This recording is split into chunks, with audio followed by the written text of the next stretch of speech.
నమస్కారం. మూర్ఖుడి దృష్టి ధర్మం మీద ఉంటుంది. తెలివిగలవాడి దృష్టి జ్ఞానం మీద ఉంటుంది. ఈ విషయం మనం రుజువు చేసుకోవటానికి కొంతమంది విద్యావేత్తలు, జ్ఞానవంతులు, మేధావులు అయిన వాళ్ళ జీవితంలో నుంచి కొన్ని సంఘటనల్ని తీసుకొని పరిశీలిద్దాం. ఉదాహరణకు ఆల్ఫ్రెడ్ నోబెల్ ప్రతి ఏటా నోబెల్ పురస్కారాలు ప్రకటిస్తారు, మీకు తెలుసు. వైజ్ఞానిక రంగంలో అన్ని శాఖలకు ఒక్కొక్క బహుమతి, నోబెల్ బహుమతి ఇస్తారు. అవన్నీ కాకుండా ప్రపంచ శాంతికి ఎవరైతే కృషి చేస్తారో వారికి కూడా పీస్ ప్రైజ్ ఇస్తారు. అవన్నీ మనకు తెలిసిన విషయాలే. అయితే ఆయనకు ఆ ఆలోచన ఎలా వచ్చింది? ఒక పత్రిక వాళ్ళు చేసిన పొరపాటు వల్ల వచ్చింది. ఆ పత్రిక వాళ్ళు ఏం చేశారు? ఒకసారి నోబెల్ అనే పేరు గల ఇంకొక వ్యక్తి ఎవరో ఆయన ఫోటో వేసి కింద ఏం రాశారు? డైనమైట్ కింగ్, మృత్యు వ్యాపారి, నోబెల్ మరణించారు అని ఒక వార్త ప్రచురించారు. ఈయన పొద్దున్నే ఆ వార్త చూసుకుని, ఇదేమిటి నా ఫోటో ఉంది, నా పేరుంది, కానీ నా గురించి ఇట్లా రాశారేమిటి, ఎవరిది అని ఎంక్వైరీ చేస్తే అది పత్రిక వాళ్ళు చెప్పారు, అది మీది కాదు, పొరపాటు, రేపు పొద్దున మేము దానికి వివరణ ఇచ్చుకుంటాము, క్షమించాలి అని వాళ్ళు క్షమాపణ కోరారు. సరే, అది అయిపోయింది.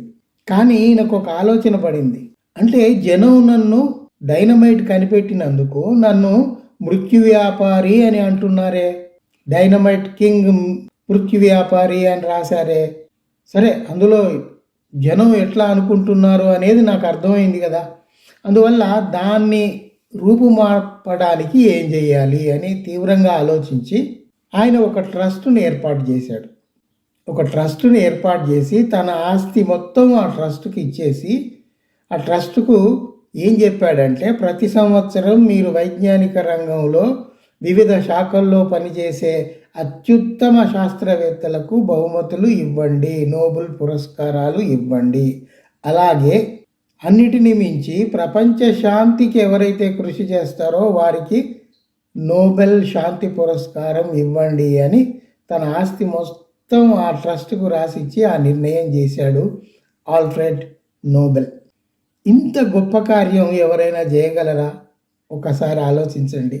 ఒక చిన్న పొరపాటు పేపర్ వాళ్ళు చేస్తే దానికి సీరియస్గా తీసుకొని ఆయన తన ఆస్తిని మొత్తం ట్రస్ట్కి ఇచ్చేసి ఇలాంటి కార్యక్రమం చేసి, ఇప్పుడు ఇన్ని ఏళ్ల తర్వాత కూడా మనం ప్రతి ఏటా ఆయన గురించి మాట్లాడుకోవాల్సిన అవసరం వచ్చింది.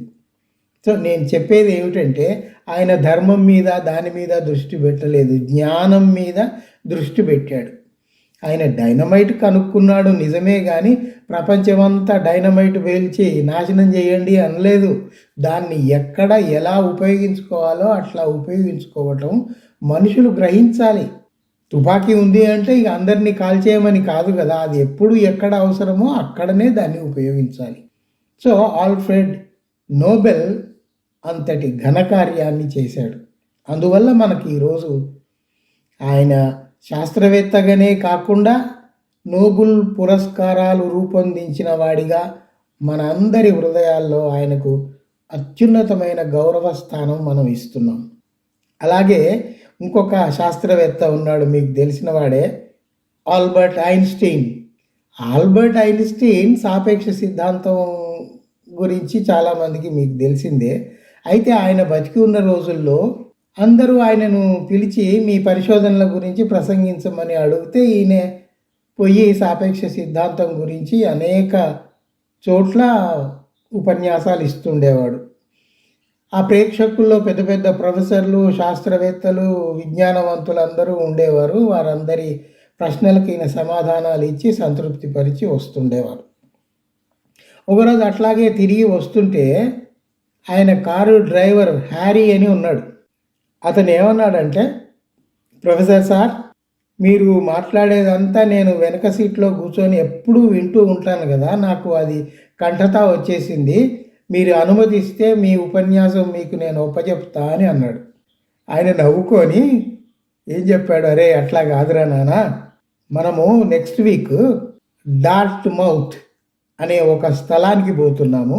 వాళ్ళు నన్ను ఆహ్వానించారు. అక్కడ నేను ఉపన్యసించాల్సి ఉంది. అయితే వాళ్ళు నన్ను గుర్తుపట్టరు. అక్కడ ఏం చెయ్యి అంటే, నేను నీ స్థానంలో కూర్చుంటాను వెనక సీట్లో, నువ్వే ఆల్బర్ట్ ఐన్స్టీన్ అని చెప్పి వేదిక మీదకి పోయి ఉపన్యసించి రా, అయిపోతుంది కదా అంటే వాడు తడుముకోకుండా అదెంత పని, నాకు అంత కంటత వచ్చేసింది అని వాడు సరే అన్నాడు. సరే అన్నాడు. నిజంగానే వాడెవడో డ్రైవరు పిచ్చి వాగుడు వాగాడు అని ఈయన అనుకోకుండా వాడి ప్రతిభకు ఒక అవకాశం కల్పిస్తూ ఆయనకు ఆ డ్రైవర్ హ్యారీని వేదిక మీదకి పంపాడు. వాడు అన్నట్టుగానే ఈయన చెప్పిన మాటలన్నీ పొల్లుపోకుండా మొత్తం గంటసేపు ఉపన్యాసం ఇచ్చేశాడు. హాల్లో కరతాళ ధ్వనులు మోగిపోయాయి. అయితే ఏమైంది, చివరికి ఒక ప్రొఫెసర్ గారు లేచి, ఆడియన్స్లో నుంచి ఒక ప్రొఫెసర్ గారు లేచి ఒక సందేహం వెలిబుచ్చాడు, డౌట్ అడిగాడు. ఆ డౌట్ తీర్చడం ఈ డ్రైవర్ హ్యారీకి వీలు కాదు కదా. కానీ వాడు సమయస్ఫూర్తితో ఏం జవాబు చెప్పాడంటే, ఈ ప్రశ్నకు నేను జవాబు చెప్పాలా, అదిగో ఆ వెనక నా డ్రైవర్ కూర్చున్నాడు, అతను వచ్చి మీకు జవాబిస్తాడు అని వెనక్కి తిరగకుండా చెరచెరా వెళ్ళిపోయి వెనక సీట్లో కూర్చున్నాడు. అప్పుడు ఐన్స్టీన్ వచ్చి వేదిక మీదకి దానికి జవాబు చెప్పి వెళ్ళిపోయాడు. అక్కడ చూడండి, ఐన్స్టీన్ ఉపన్యాసం కంటత ఉపజెప్పడమే కాకుండా సమయస్ఫూర్తితో తను తప్పించుకొని నేను డ్రైవర్ను అని చెప్పకుండా, ఐన్స్టీన్ వెనక ఉన్నాడు అని చెప్పకుండా ఆ సన్నివేశాన్ని రక్తి కట్టించాడు. ఎవ్వరికి ఏ అనుమానం రాకుండా ఇద్దరు బయటపడ్డారు. బయటపడ్డాక ఇద్దరు నవ్వుకొని భలే చేసావురా నువ్వు అని డ్రైవర్ని అభినందించాడు.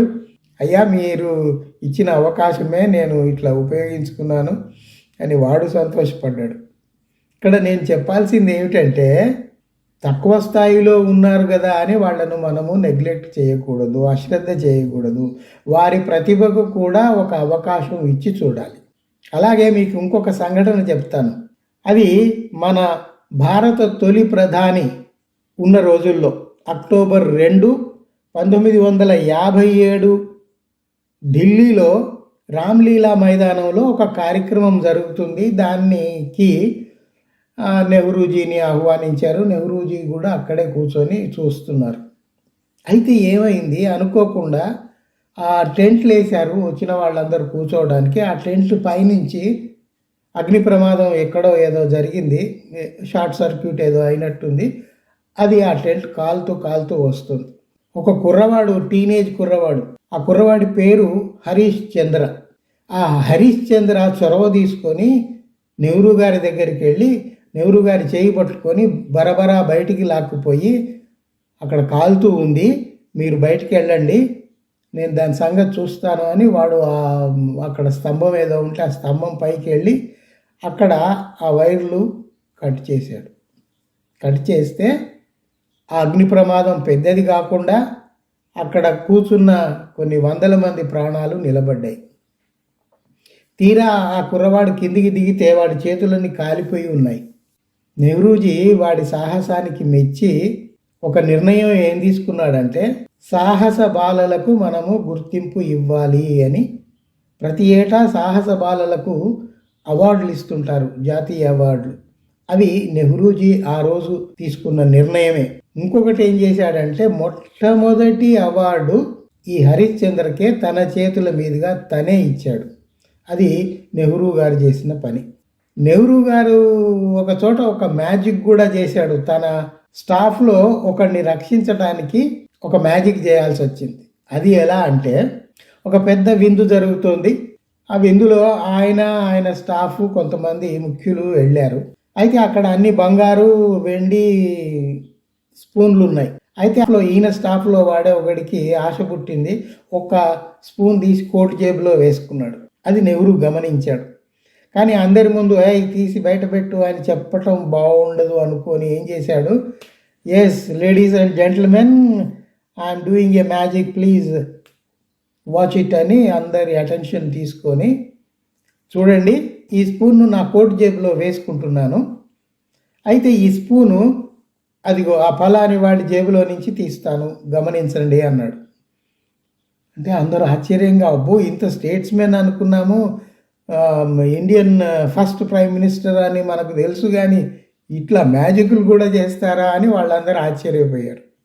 తీరా ఏమైంది, ఈయనే ఫలాని వాడి జేబులో నుంచి స్పూన్ తీస్తాడు అనగానే వాడు తప్పకుండా తీయాలి కదా, చేస్తాడా, తీసి అందరికి చూపెట్టి టేబుల్ మీద పెట్టాడు. తర్వాత ఏమైంది, నెహ్రూజీ ఏం చెప్పాడంటే, నేను ఆ స్పూన్కు రిప్లికాను తయారు చేశాను, ఆ రిప్లికా కూడా నా జేబులో ఉంది, చూడండి నా జేబులో స్పూను అని తన జేబులో స్పూన్ తీసి అందరికీ చూపెట్టి అక్కడ పెట్టాడు. అందరూ కరతాళ ధ్వనులతో అభినందించారు. అంటే గొప్ప ఆలోచనలు ఉన్నవాళ్ళు వాళ్ళు బయటపడరు, చాలా స్మూత్గా ఆ సంఘటనను ఆ సందర్భాన్ని ఉపయోగించుకొని బయటపడతారు. ఒకరికి అన్యాయం చెయ్యరు, నీతిమంతంగా ఉంటారు. అది చాలా ముఖ్యం. మన బాలనరేంద్ర గురించి కూడా ఒక కథ వాడుకలో ఉంది. బాలనరేంద్ర వాడి ఫ్రెండ్ తోటి ఆడుకుంటుంటే వాడి ఫ్రెండ్ అడిగారట, అరే ఈ జాతిపిత తండ్రి పేరు ఏమిటి అంటే వీడు బాలనరేంద్ర ఏం చెప్పాడట అంటే, నీకు అది కూడా తెలియదా, దినేషన్, ఆయన పేరు దినేషన్, గుర్తుపెట్టుకో అన్నాడట. వాడు నెత్తి కొట్టుకొని నీ మొహం కాదు, ఫాదర్ ఆఫ్ ద నేషన్ అన్నారు కానీ ద నేషన్ అని మొత్తం కలిపి చదవమని లేదురా, ఎక్కడ చదువుకున్నావు నువ్వు అని వాడు తిట్టాడు. తిడితే అప్పుడు ఈ బాలనరేంద్ర ఏమన్నాడంటే, అరే ఇంక నన్ను తిట్టకురా, నన్ను వదిలేయి, నేను పెద్ద పెరిగాక నీ అకౌంట్లో 15 లక్షలు వేస్తాలే అని వాడిని గదవ పట్టుకొని బతికులాడుకున్నాడు. సో ఇట్లాంటివి జరుగుతుంటాయి. వాటిని ముందే చెప్పాను కదా, మూర్ఖుడి దృష్టి ఎప్పుడు ధర్మం మీద మతం మీదనే ఉంటుంది. వాడికి తెలివితేటలు ఉండవు, చదువు రాదు, చదువుకున్న వాళ్ళంటే వాళ్ళకు గిట్టదు. సో ఇట్లాంటివి జరుగుతుంటాయి. తెలివిగల వాడి దృష్టి ఎప్పుడు జ్ఞానం మీదే ఉంటుంది. మీరు కూడా ఇట్లాంటి విషయాలు ఆలోచించండి. సెలవు.